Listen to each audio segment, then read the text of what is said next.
Hello everyone, welcome to the live session. तो आज हम देखने वाले हैं एनसीईआरटी ज्योग्राफी क्लास 12, जिसमें आज हम देखेंगे चैप्टर 5 जो कि है लैंड रिसोर्सेज एंड एग्रीकल्चर। तो शुरू करते हैं हमारा आज का chapter.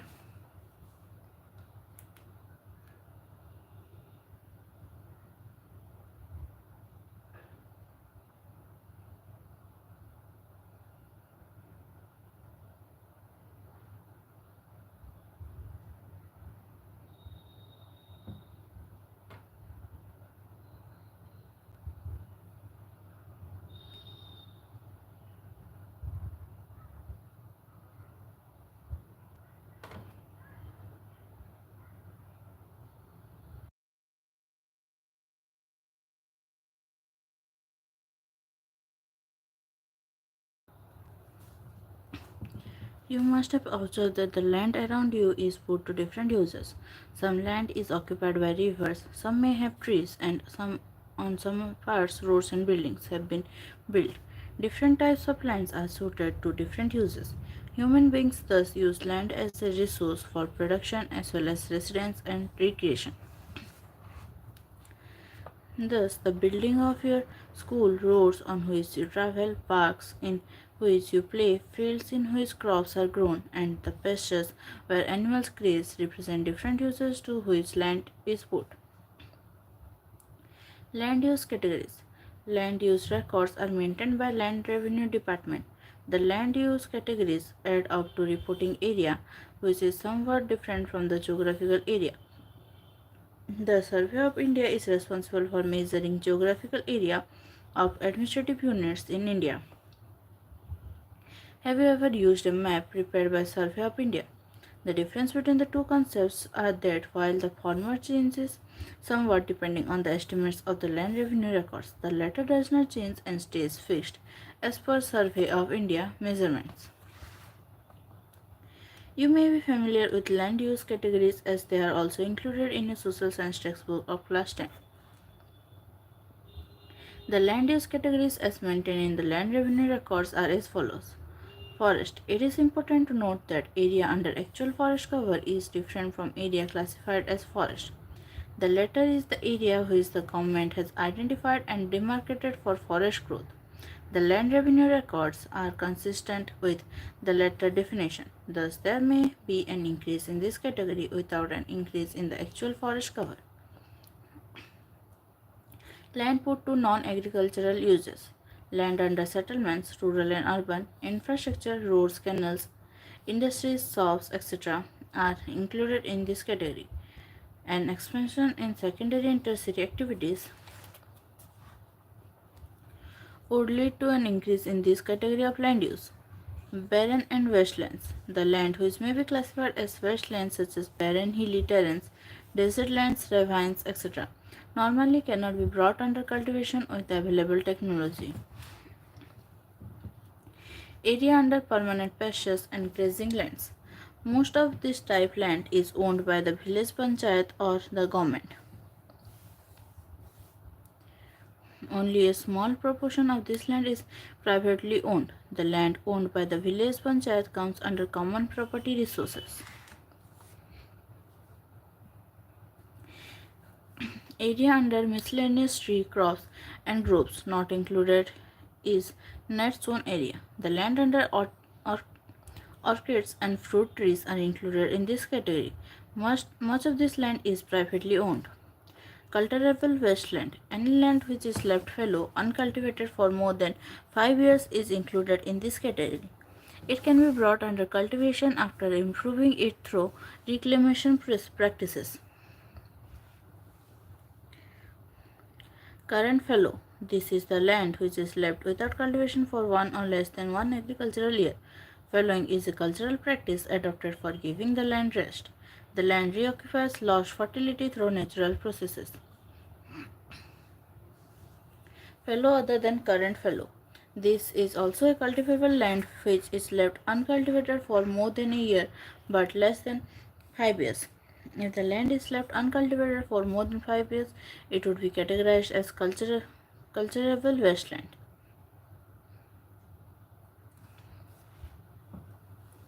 Net area zone. The physical extent of land on which crops are sown and harvested is known as net sown area. Land use changes in India. Land use in a region to a large extent is influenced by the nature of economic activities carried out in that region. However, while economic activities change over time, land, like many other natural resources, is fixed in terms of its area. At this stage, one needs to appreciate three types of changes that an economy undergoes which affect land use. The size of the economy, measured in terms of value for all the goods and services produced in the economy, grows over time as a result of increasing population, change in income levels, available technology, and associated factors. As a result, the pressure on land will increase with time and marginal lands would come under use. Secondly, the composition of the economy would undergo a change over time. In other words, the secondary and the tertiary sector usually grow much faster than the primary sector, especially the agricultural sector. This type of change is common in developing countries like India. This process would result in a gradual shift of land from agricultural uses to non-agricultural uses. You would observe that such changes are sharp around large urban areas. The agricultural land is being used for building purposes. Thirdly, though the contribution of the agricultural activities reduces over time, the pressure on the land for agricultural activity does not decline. The reasons for continued pressure on agricultural land are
in developing countries, the share of population dependent on agriculture usually declines much more slowly compared to the decline in the sector share in GDP.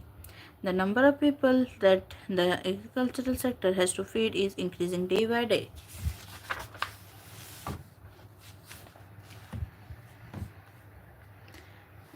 India has undergone major changes within the economy over the past 4 or 5 decades, and this has influenced the land use changes in the country. These changes between 1960 to 61 and 2008 to 9 have been shown in figure 5.1. There are 2 points that you need to remember before you derive some meaning from this figure. Firstly, the percentages shown in the figure have been derived with respect to the reporting area.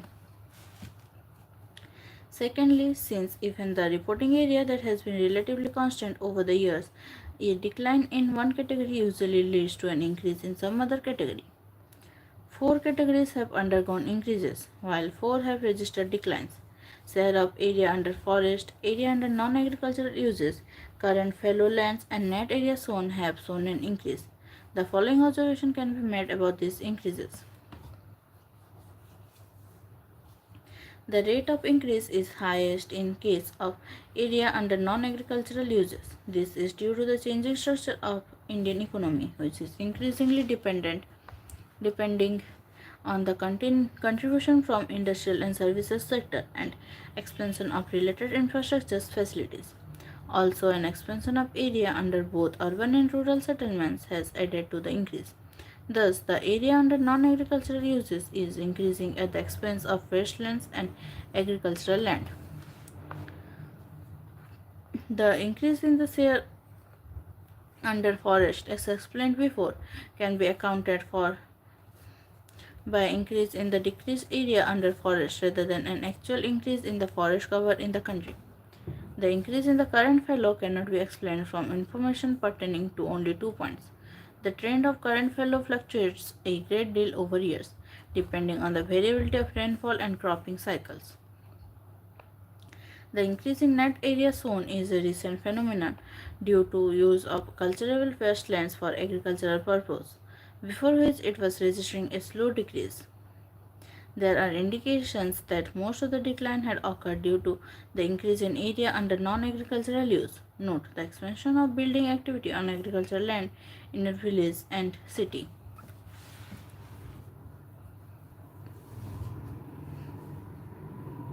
The four categories that have registered a decline are barren and wasteland, cultivable wasteland, area under pastures, and tree crops and fallow lands.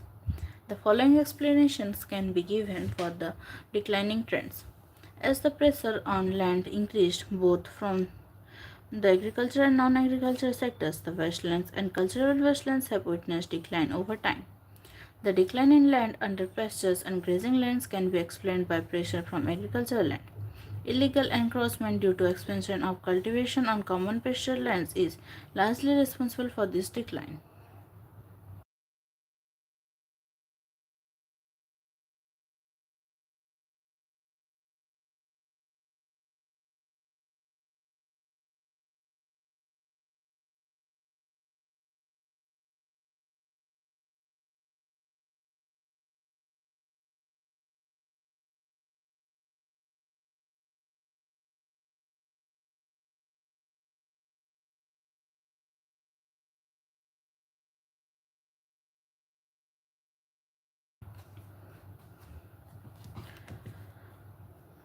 Common property resources. Land, according to its ownership, can broadly be classified under two broad heads: private land and common property resources, CPRs. While the former is owned by an individual or a group of individuals, the latter is owned by the state meant for the use of the community. CPS provide fodder for the livestock and fuel for the households, along with other minor forest products like fruits, nuts, fiber, medicinal plants, etc.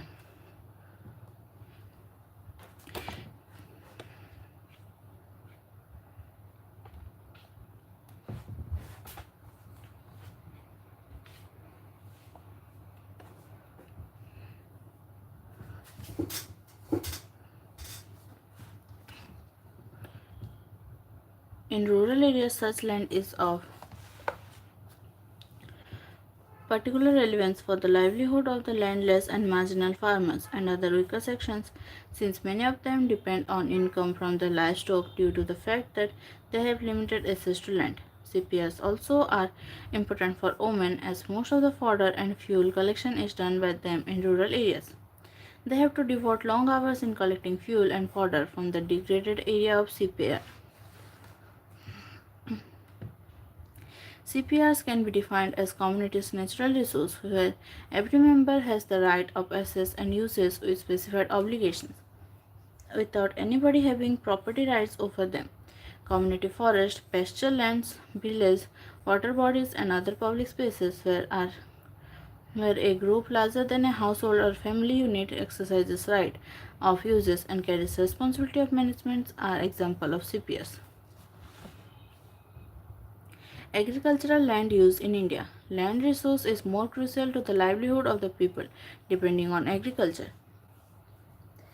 Agriculture is a purely land-based activity unlike secondary and tertiary activities. In other words, contribution of land in agricultural output is more compared to its contribution in the outputs in the other sectors. Thus, lack of access to land is directly correlated with incidence of poverty in rural areas. Quality of land has a direct bearing on the productivity of agriculture, which is not true for other activities. In rural areas, aside from its value as a productive factor, land ownership has a social value and serves as a security for credit, natural hazards, or life contingency and also adds to the social status.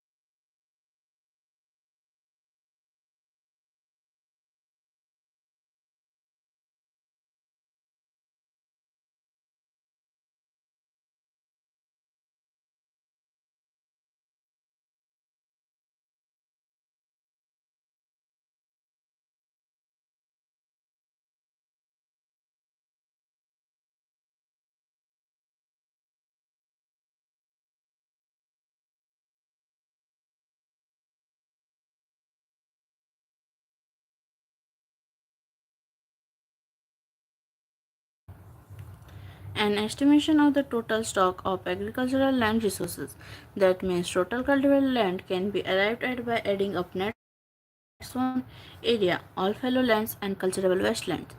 It may be observed from Table 5.1 that over the years there has been a marginal decline in the available total stock of cultivable land as a percentage to the total reporting area. There has been a greater decline of cultivable land in spite of corresponding decline of cultivable wasteland.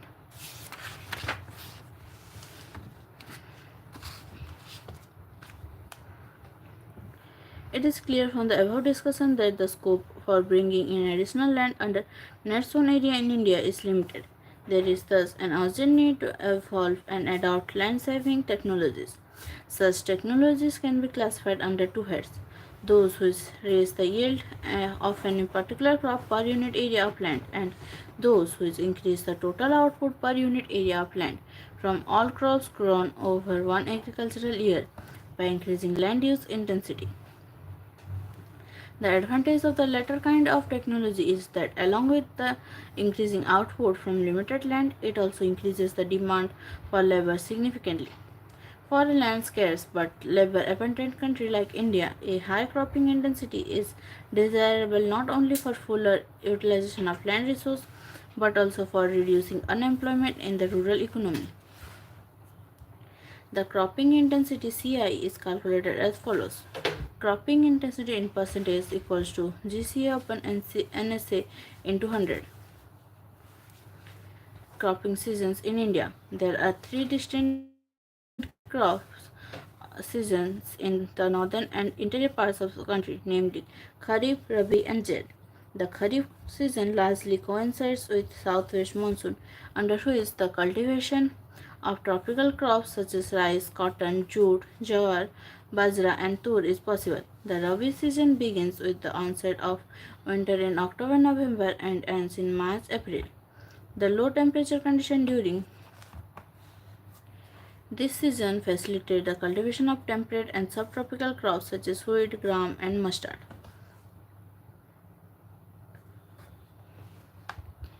Z is a short duration summer cropping season beginning after harvesting of Rabi crops. The cultivation of watermelons, cucumbers, vegetables, and fodder crops during this season is done on irrigated lands. However, this type of distinction in the cropping season does not exist in southern parts of the country. Yet the temperature is high enough to grow tropical crops during any period in the year, provided the soil moisture is available. Therefore, in this region, same crops can be grown thrice in an agricultural year, provided there is sufficient soil moisture. Types of farming. On the basis of main source of moisture for crops, the farming can be classified as irrigated and rain-fed. Barani. There is difference in the nature of irrigated farming as well based on objective of irrigation, that means protective or productive. The objective of protective irrigation is to protect the crops from adverse effects of soil moisture deficiency, which often means that irrigation acts as supplementary source of water over and above the rainfall. The strategy of this kind of irrigation is to provide soil moisture to maximum possible area. Productive irrigation is meant to provide sufficient soil moisture in the cropping season to achieve high productivity. In such irrigation, the water input per unit area of cultivated land is higher than protective irrigation. Rainfed farming is further classified on the basis of adequacy of soil moisture during cropping season into dryland and wetland farming. In India, the dryland farming is largely confined to the regions having annual rainfall less than 75 cm. These regions grow hardy and drought-resistant crops such as ragi, bajra, moong, gram, and gur fodder crops, and practice various measures of soil moisture conservation and rainwater harvesting. In wetland farming, the rainfall is in excess of soil moisture requirement of plants during rainy season. Such regions may face flood and soil erosion hazards. These areas grow various water-intensive crops such as rice, jute, and sugarcane and practice aquaculture in the freshwater bodies. Food grains. The importance of food grains in Indian agriculture economy may be gauged from the fact that these crops occupy about two-thirds of total cropped area in the country. Food grains are dominant crops in all parts of the country, whether they have subsistence or commercial agricultural economy. On the basis of the structure of grain, the food grains are classified as cereals and pulses. Cereals. The cereals occupy about 54% of total cropped area in India. The country produces about 11% cereals of the world and ranks third in production after China and USA. India produces a variety of cereals which are classified as fine grains, rice, wheat, and coarse grains, jowar, bajra, maize, ragi, etc. Account of important cereals has been given in the following paragraphs. Rice. Rice is a staple food for the overwhelming majority of population in India. Though it is considered to be a crop of tropical humid areas, it has about 3,000 varieties which are grown in different agroclimatic regions. These are successfully grown from sea level to about 2,000-meter altitude and from humid areas in eastern India to dry but irrigated areas of Punjab, Haryana, western UP and northern Rajasthan. In southern state and West Bengal, the climatic conditions allow the cultivation of 2 or 3 crops of rice in an agricultural year. In West Bengal, farmers grow 3 crops of rice called Os, Aman and Boro. But in Himalayas and northwestern parts of the country, it is grown as a kharif crop during southwest monsoon season. India contributes 21.7% of rice production in the world and ranked second after China in 2011. About one-fourth of the total cropped area in the country is under rice cultivation. West Bengal, Punjab, and Uttar Pradesh were the leading rice-producing states in the country in 2009 to 10. The yield level of rice is high in Punjab, Tamil Nadu, Haryana, Andhra Pradesh, Telangana, West Bengal, and Kerala. In the first 4 of these states, almost the entire land under rice cultivation is irrigated. Punjab and Haryana are not traditional rice-growing areas. Rice cultivation is in the irrigated areas of Punjab and Haryana were introduced in 1970s following the Green Revolution. Genetically improved varieties of seed, relatively high uses of fertilizers and pesticides, and lower levels of susceptibility of the crop to pests due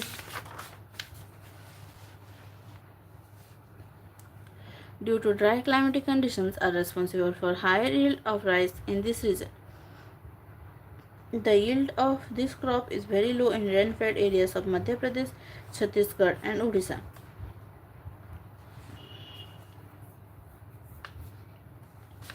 Wheat. Wheat is the second most important cereal crop in India after rice. India produces about 12% of total wheat production of world. It is primarily a crop of temperate zone. Hence, its cultivation in India is done during winter, that means Rabi season. About 85% of total area under this crop is concentrated in north and central regions of the country, that means Indo-Gangetic Plain, Malabar Plateau and Himalayas up to 2700 meter altitude.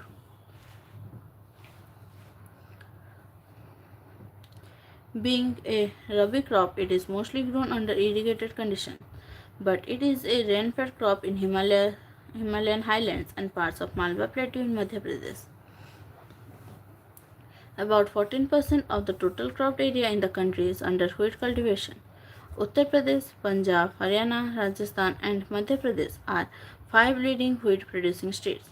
The yield level of wheat is very high, above 4000 kg per hectare in Punjab and Haryana, whereas Uttar Pradesh, Rajasthan, and Bihar have moderate yields. The states like Madhya Pradesh, Himachal Pradesh, and Jammu and Kashmir growing wheat under rain-fed conditions have low yield. Jowar. The coarse cereals together occupy about 16.50% of total crop area in the country. Among these, jowar or sorghum alone accounts for about 5.3% of total crop area. It is main food crop in semi-arid areas of central and southern India. Maharashtra alone produces more than half of the total jowar production of the country. Other leading producer states of jowar are Karnataka, Madhya Pradesh, Andhra Pradesh, and Telangana. It is sown in both Kharif and Rabi seasons in southern states, but it is a Kharif crop in northern India where it is mostly grown as a fodder crop. South of Vindhyachal, it is a rain-fed crop and its yield level is very low in this region. Bajra. Bajra is sown in hot and dry climatic conditions in northwestern and western parts of the country. It is a hardy crop which resists frequent dry spells and drought in this region. It is cultivated alone as well as part of mixed cropping. This coarse cereal occupies about 5.2% of total cropped area in the country. Leading producers of bajra are the states of Maharashtra, Gujarat, Uttar Pradesh, Rajasthan, and Haryana. Being a rain-fed crop, the yield level of this crop is low in Rajasthan and fluctuates a lot from year to year. Yield of this crop has increased during recent years in Haryana and Gujarat due to introduction of drought-resistant varieties and expansion of irrigation under it. Maize. Maize is a food as well as fodder crop grown under semi-arid climatic conditions and over inferior soils. This crop occupies only about 3.6% of total cropped area. Maize cultivation is not concentrated in any specific region. It is sown all over India except eastern and northeastern regions. The leading producers of maize are the states of Madhya Pradesh, Andhra Pradesh, Telangana, Karnataka, Rajasthan, and Uttar Pradesh. Yield level of maize is higher than other coarse cereals. It is high in southern states and declines towards central parts.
Pulses.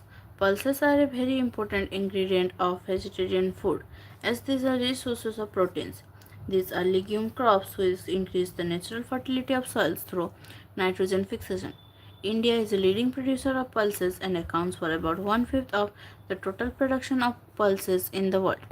The cultivation of pulses in the country is largely concentrated in the dry lands of Deccan and central plateaus and northwestern parts of the country. Pulses occupy about 11% of the total crop area in the country. Being the rain-fed crops of drylands, the yields of pulses are low and fluctuate from year to year. Gram and tur are the main pulses cultivated in India.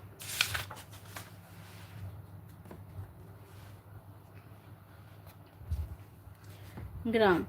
Gram is cultivated in subtropical areas. It is mostly a rain-fed crop, cultivated during Rabi season in central, western and northwestern parts of the country. Just 1 or 2 light showers or irrigations are required to grow this crop successfully.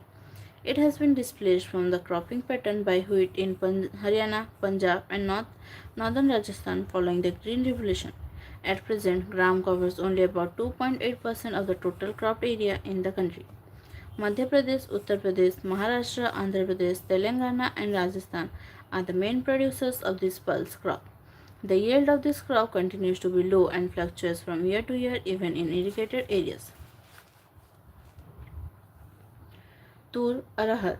Tur is the second important pulse crop in the country. It is also known as red gram or pigeon pea.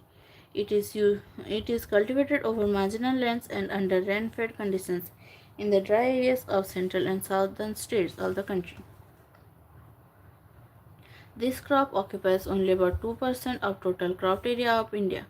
Maharashtra alone contributes about one-third of the total production of tur. Other leading producer states are Uttar Pradesh, Karnataka, Gujarat, and Madhya Pradesh. Per hectare output of this crop is very low and its performance is inconsistent. Oilseeds. The oilseeds are produced for extracting edible oil. Drylands of Malwa Plateau, Marathwada, Gujarat, Rajasthan, Telangana, Rayalaseema region of Andhra Pradesh and Karnataka Plateau are oilseed growing regions of India. These crops together occupy about 14% of total cropped area in the country. Groundnut, rapeseed and mustard, soybean and sunflower are main oilseed crops grown in India. Groundnut. India produces about 18.2% of the total groundnut production in the world. 2011. It is largely a rain-fed kharif crop of drylands, but in southern India it is cultivated during Rabi season as well. It covers about 3.6% of the total cropped area in the country. Gujarat, Tamil Nadu, Telangana, Andhra Pradesh, Karnataka, and Maharashtra are the leading producers. Yield of groundnut is comparatively high in Tamil Nadu, where it is partly irrigated, but its yield is low in Telangana, Andhra Pradesh, and Karnataka. Rapeseed and mustard. Rapeseed and mustard comprise several oilseeds as rai, sarso, toria, and taramila. These are subtropical crops cultivated during Rabi season in northwestern and central parts of India. These are frost-sensitive crops and their yields fluctuate from year to year, but with the expansion of irrigation and improvement in seed technology, their yields have improved and stabilized to some extent. About two-thirds of the cultivated area under these crops is irrigated. These oilseeds together occupy only 2.5% of total cropped area in the country. Rajasthan contributes about one-third production, while other leading producers are Uttar Pradesh, Haryana, West Bengal, and Madhya Pradesh. Yields of these crops are comparatively high in Haryana and Rajasthan. Other oilseeds. Soybean and sunflower are other important oilseeds grown in India. Soybean is mostly grown in Madhya Pradesh and Maharashtra.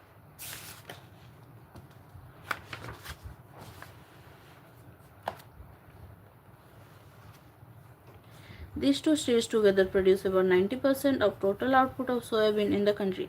Sunflower cultivation is concentrated in Karnataka, Andhra Pradesh, Telangana, and adjoining areas of Maharashtra. It is a minor crop in northern parts of the country where its yield is high due to irrigation.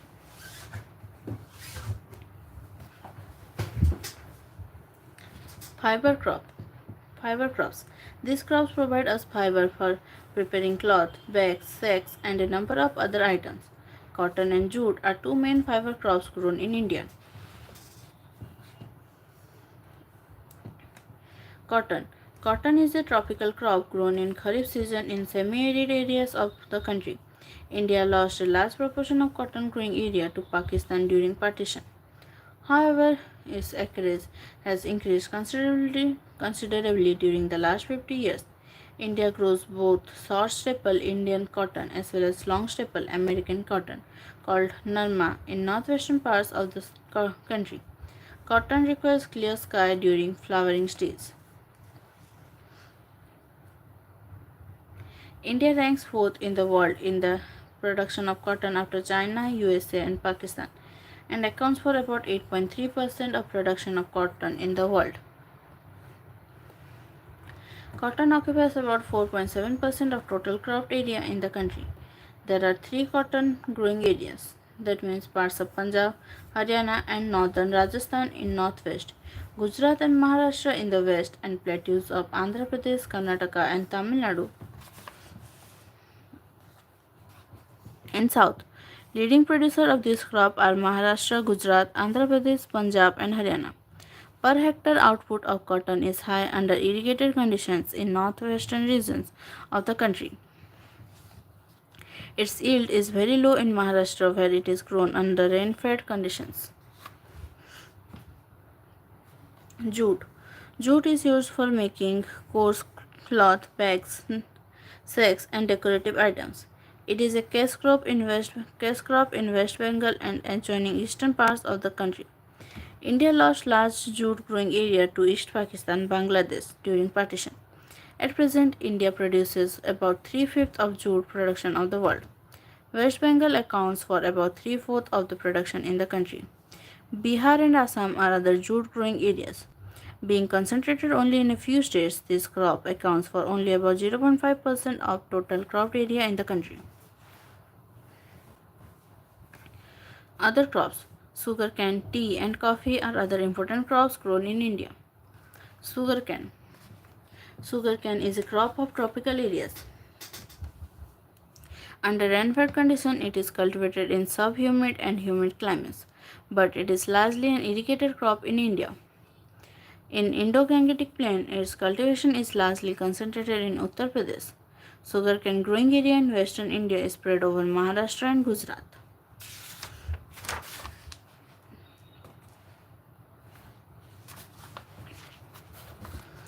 In southern India, it is cultivated in irrigated tracts of Karnataka, Tamil Nadu, Telangana, and Andhra Pradesh.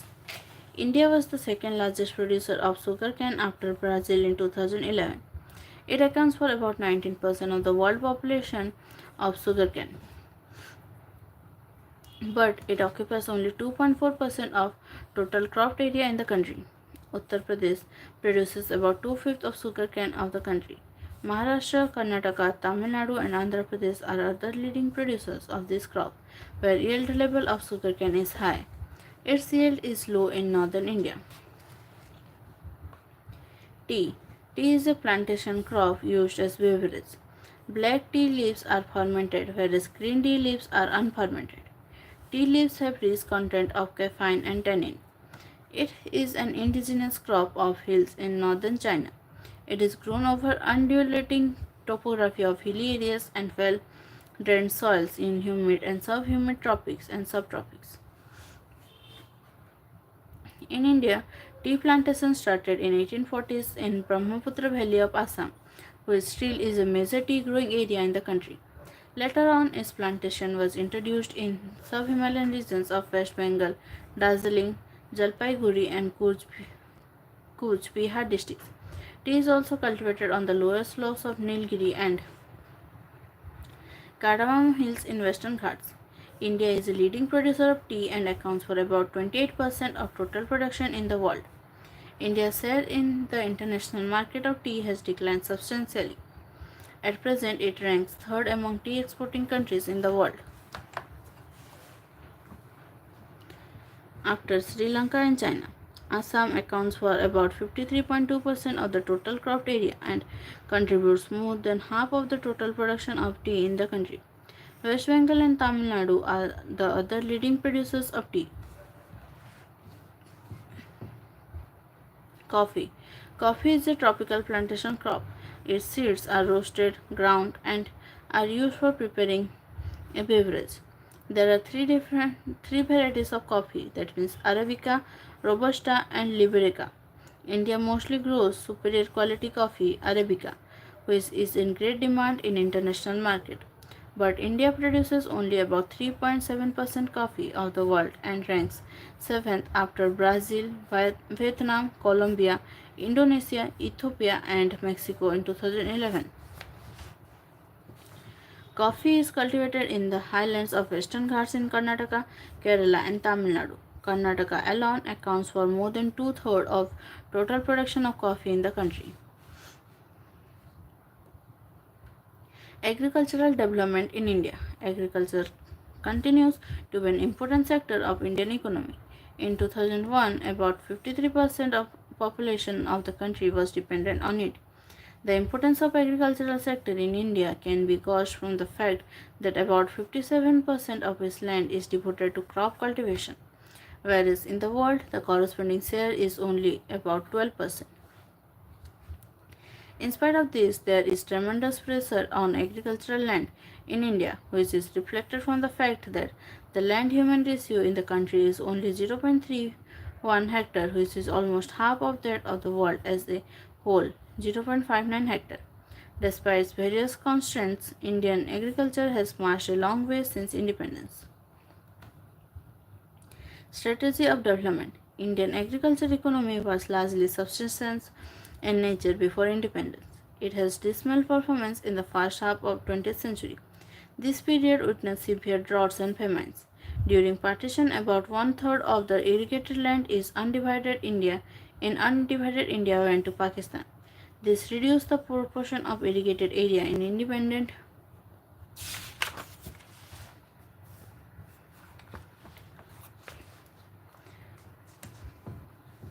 India. After independence, the immediate goal of the government was to increase food grains production by first switching over from cash crops to food crops, second intensification of cropping over already cultivated land, and third increasing cultivated area by bringing cultivable and fallow land under plough. Initially, this strategy helped in increasing food grains production, but agricultural production stagnated during late 1950s. To overcome this problem, intensive agricultural district program and intensive agricultural area program were launched. But two consecutive droughts during mid 1960s resulted in food crisis in the country. Consequently, the food grains were imported from other countries. New seed varieties of wheat, Mexico, and rice, Philippines, known as high-yielding varieties (HYVs), were available for cultivation by mid-1960s. India took advantage of this and introduced packaged technology comprising HYVs along with chemical fertilizers in irrigated areas of Punjab, Haryana, Western Uttar Pradesh, Andhra Pradesh, and Gujarat. Assured supply of soil moisture through irrigation was a basic prerequisite for the success of this new agricultural technology. This strategy of agricultural development paid dividends instantly and increased the food grains production at a very fast rate. This spurt of agricultural growth came to be known as Green Revolution.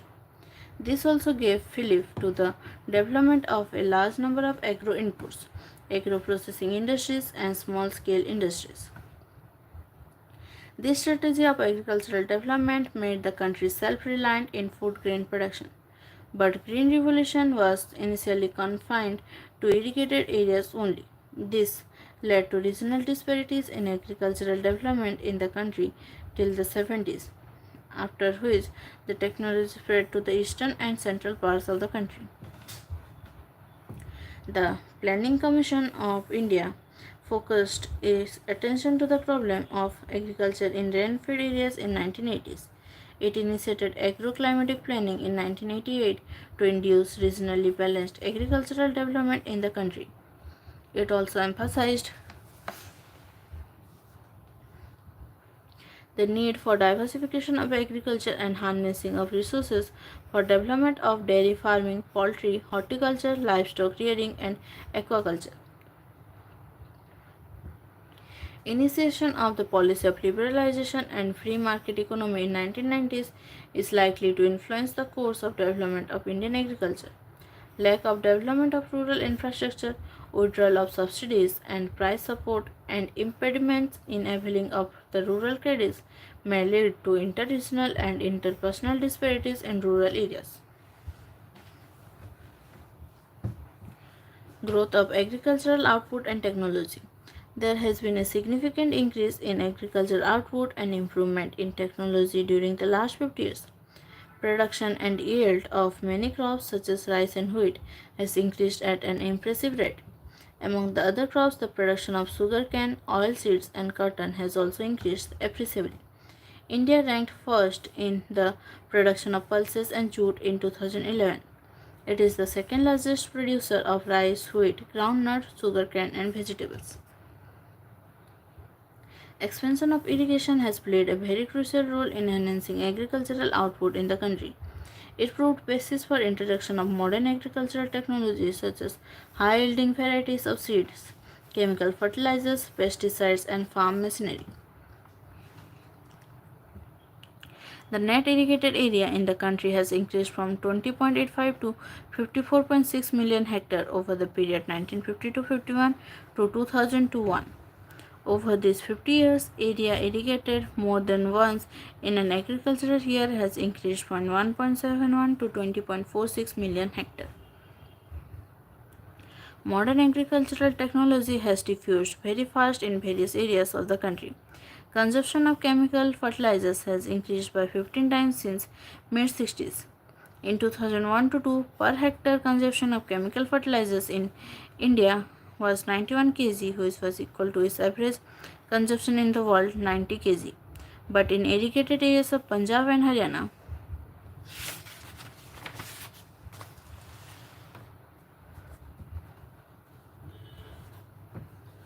the consumption of chemical fertilizers per unit area is 3 to 4 times higher than that of national average, since the high-yielding varieties are highly susceptible to pests and diseases. The use of pesticides has increased significantly since 1960s. Problems of Indian agriculture. The nature of problems faced by Indian agriculture varies according to agroecological and historical experiences of its different regions. Hence, most of the agricultural problems in the country are region specific. Yet, there are some problems which are common and range from physical constraints to institutional hindrances. A detailed discussion on these problems follows. Dependence on erratic monsoon. Irrigation covers only about 33% of the cultivated area in India. The crop production in rest of the cultivated land directly depends on rainfall. Poor performance of southwest monsoon also adversely affects the supply of canal water for irrigation. On the other hand, the rainfall in Rajasthan and other drought-prone areas is too meagre and highly unreliable. Even the areas receiving high annual rainfall experience considerable fluctuations. This makes them vulnerable to both droughts and floods. Drought is a common phenomenon in the low rainfall areas which may also experience occasional floods. The flash floods in dry lands of Maharashtra, Gujarat, and Rajasthan in 2006 are examples of this phenomenon. Droughts and floods continue to be twin menace in Indian agriculture.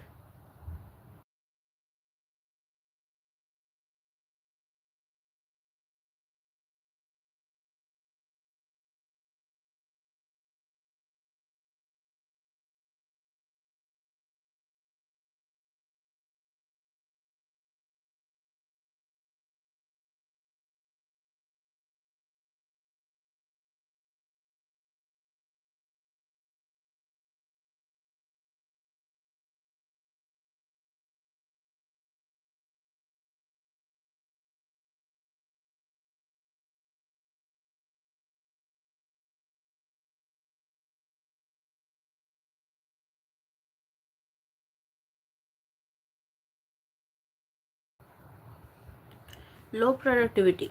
The yield of crops in the country is low in comparison to the international level. Per hectare output of most of the crops such as rice, wheat, cotton and oilseeds in India is much lower than that of USA, Russia and Japan. Because of the very high pressure on the land resources, the labor productivity in Indian agriculture is also very low in comparison to international level. The vast rainfed areas of the country, particularly dry lands which mostly grow coarse cereals, pulses, and oilseeds, have very low yields. Constraints of financial resources and indebtedness. The inputs of modern agriculture are very expensive. This resource intensive approach has become unmanageable for marginal and small farmers, as they have very means or no saving to invest in agriculture. To tide over these difficulties, most of such farmers have resorted to availing credit from various institutions and moneylenders. Crop failures and low returns from agriculture have forced them to fall in the trap, trap of indebtedness. Lack of land reforms. Indian peasantry had been exploited for a long time as there had been unequal distribution of land. Among the three revenue systems operational during British period, that means Mahalwari, Rayatwari and Zamindari, the last one was the most exploitative for the peasants. After independence, land reforms were accorded priority, but these reforms were not implemented effectively due to lack of strong political will. Most of the state governments avoided taking politically tough decisions which went against strong political lobbies of landlords. Lack of implementation of land reforms has resulted in continuation of inequitous distribution of cultivable land, which is detrimental to agricultural development. Small farm size and fragmentation of land holdings. There are large number of marginal and small farmers in the country. More than 60% of the ownership holdings have a size smaller than 1 hectare. Furthermore, about 40% of the farmers have operational holding size smaller than 0.5 hectare. The average size of land holding is shrinking further under increasing population pressure. Furthermore, in India, the land holdings are mostly fragmented. There are most states where consolidation of holdings has not been carried out even once. Even the states where it has been carried out once, second consolidation is required as land holdings have fragmented again in the process of division of land among the owners of next generations. The small size fragmented land holdings are uneconomic.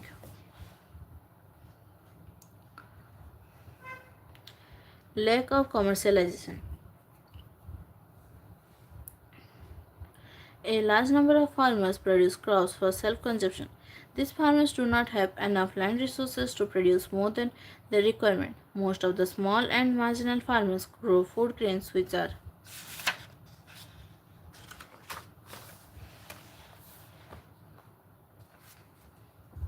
meant for their own family consumption. Modernization and commercialization of agriculture have, however, taken place in irrigated areas. Vast underemployment. There is a massive underemployment in the agriculture sector in India, particularly in the unirrigated tracts. In these areas, there is a seasonal unemployment ranging from 4 to 8 months. Even in the cropping season, work is not available throughout as agricultural operations are not labor intensive. Hence, the people engaged in agriculture do not have the opportunity to work round the year. Degradation of cultivable land. One of the serious problems that arises out of faulty strategy of irrigation and agricultural development is degradation of land resources. This is serious because it may lead to depletion of soil fertility. The situation is particularly alarming in irrigated areas. A large tract of agricultural land has lost its fertility due to alkalization and salination of soils and waterlogging. Alkalinity and salinity have already affected about 8 million hectare land. Another 7 million hectare land in the country has lost its fertility due to waterlogging. Excessive use of chemicals such as insecticides and pesticides have led to their concentration in toxic amounts in the soil profile.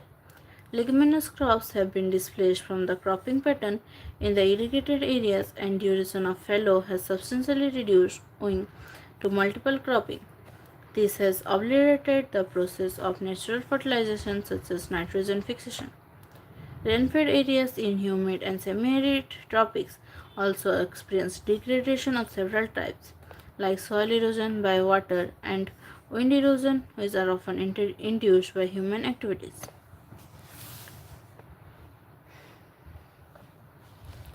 सो ये है इस chapter का exercise और इसी के साथ हमारा ये चैप्टर कंप्लीट होता है। तो अगर आप चैनल पर नए हैं तो चैनल को सब्सक्राइब कर दीजिए और नोटिफिकेशन आइकन पर क्लिक कर दीजिए ताकि आप डेली लाइव क्लास ज्वाइन कर सकें। और अगर आपको वीडियो अच्छा लगे तो लाइक कर दीजिए, साथ ही अपने दोस्तों के साथ शेयर कीजिए ताकि उन्हें भी हेल्प हो सके। तो हमारा आज का सेशन यहीं तक था। Thank you, thanks for joining.